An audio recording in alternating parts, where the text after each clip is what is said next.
Hey guys, it's Friday afternoon. Real quick legal tip for you here on lender funding. I had a great email exchange with one of the great agents over in Lexington about this. And here's a scenario. You're doing a closing, doesn't fund at the closing table, so you leave. And then the question is, when's the funding? And so sometimes the lender and the agents will talk, and the lender will say something to the nature of, oh, we've already funded that. And so the question is, well, why are we not getting our check? So a couple of things on that statement we need to talk about. Number one is that in order to fund the transaction, you have to have first and most importantly all the funds in on the closing. So even if you have a funding number for a lender, if you haven't received lender's wire, their funds for that closing, the attorney can't disperse. So there's two steps on the disbursement. One is getting that funding number when they require it. And remember, all lenders don't require it.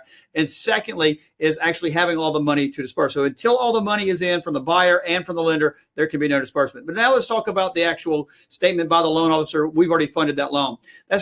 That is a completely different statement than the lender has given authorization for the closing attorney to fund. And so that's a misstatement that a lot of loan officers make. And you'll see it when you're in a closing waiting for funding, that the agent will call the lender and say, hey, what's the holdup? And like, oh, we've already funded that. What that loan officer is really talking about is they finished the underwriting, they've sent it out, they've funded it, meaning that they're allowed to send the funds out to the lawyer so that it can close. That is not the same thing as saying that the lawyer has sent the funding documents to the lender has reviewed those documents and has authorized the funding of the documents. That doesn't come from the loan officer, that comes from the closing department, which is often not even in the same town as the lender. So even if the loan officer is telling you, oh, we've already funded that, oftentimes that's not correct. It's the closing department for the lender who is talking about whether they have funded it or not. And funding it means that the lending office, that closing office at the lenders, has authorized the lawyer to go ahead and release funds. So the point to be made here is twofold. Is number one is understanding that in order to disperse a closing, it's not only funding number, it's having all of the money in from the lender and the buyer.